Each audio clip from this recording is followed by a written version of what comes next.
150평 가시밭 쓸모없는 땅이 11가지 채소로 무성한 땅으로 이렇게 바뀌었습니다. 여러분, 집밖이나 주변에 단 한 평의 땅이라도 있다면은 그냥 방치하기보다 건강에 좋은 채소밭으로 만들어 보는 것이 어떠실까요? 이렇게 이제 이 땅을 여기다 밭을 만들어요. 이 땅은 가시와 잡초로 무성한 이웃집 땅이었습니다. 작년 가을 가시나무와 잡초를 제거하는데 한 일주일간의 작업이 필요했습니다. 특히 나무 뿌리를 제거하는 것이 상당히 힘들었습니다. 그리고 봄이 올 즈음 짬짬 시간을 내어서 삽 한 자루로 밭을 만드는데 작업을 했습니다.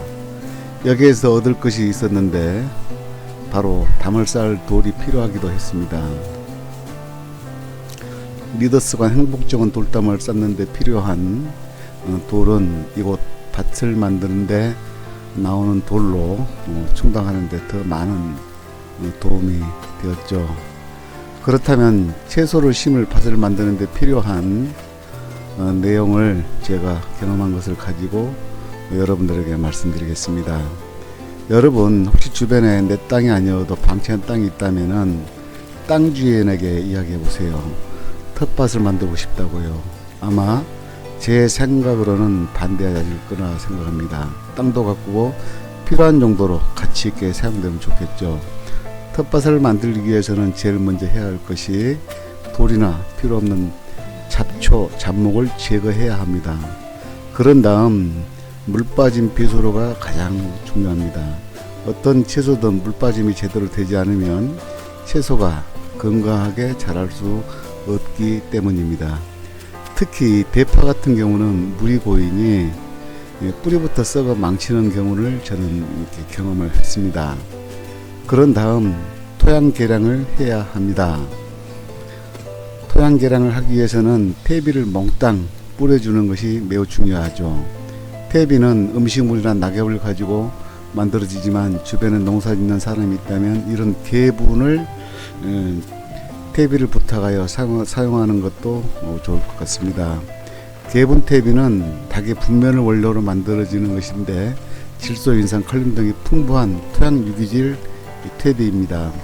우리 주변 농사 짓는 대부분 사람들이 이 개분을 주문하여 사용하는데 주의할 점은 흙 위에 뿌리고 최소한 10일에서 15일 정도 가스를 뺀 다음 채소를 심어야 한다고 합니다. 그 이유는 퇴비에서 나오는 암모니아 가스가 작물에 피해를 줄 수 있기 때문이죠. 삽질은 노동인지 운동인지 상당히 힘들었어요. 이럴 때 정말 부러운 것이 텃밭 기계더라고요.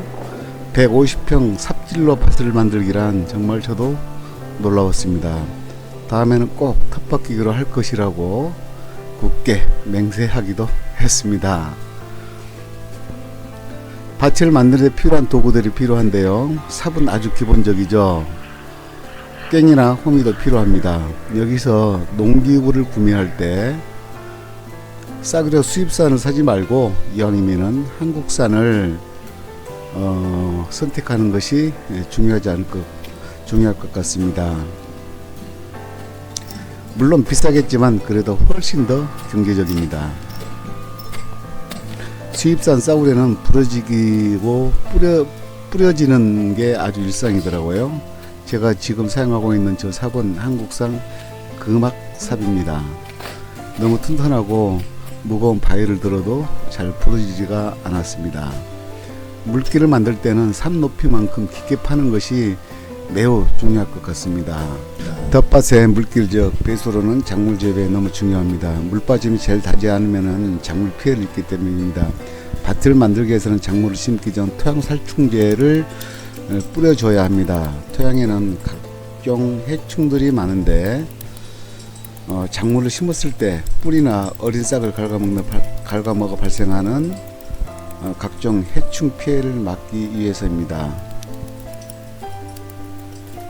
여기서 주의할 것은 토양 살충제를 뿌릴 때 너무 많은 양을 뿌리게 되면 뿌리 성장에 방해가 되기도 합니다.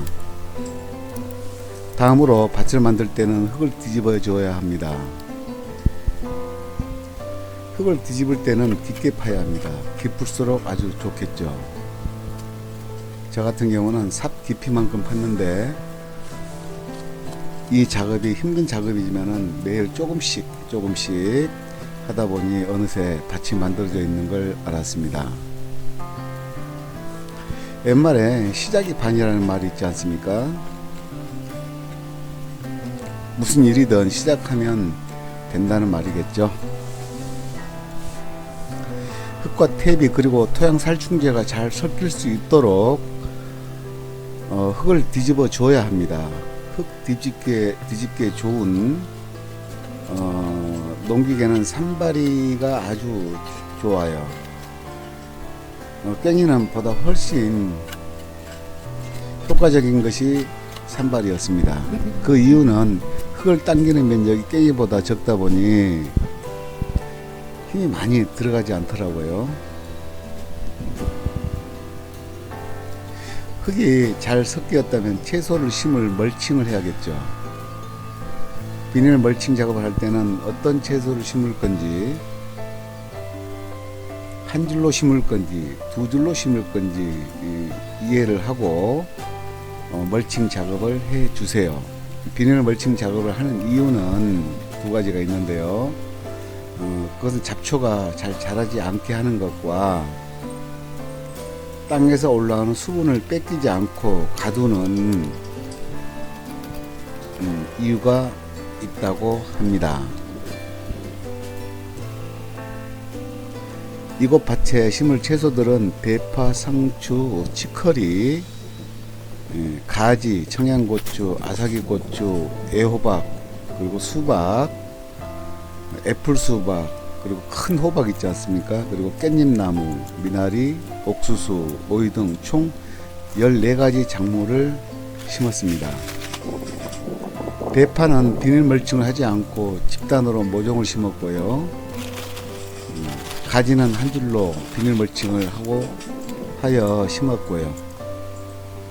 고추나 그 외에는 비닐 멀칭하고 두 줄로 심었습니다. 그리고 애호박이나 수박 같은 경우는 둥그렇게 파고 유박거름을 아주 많이 넣어 주었습니다.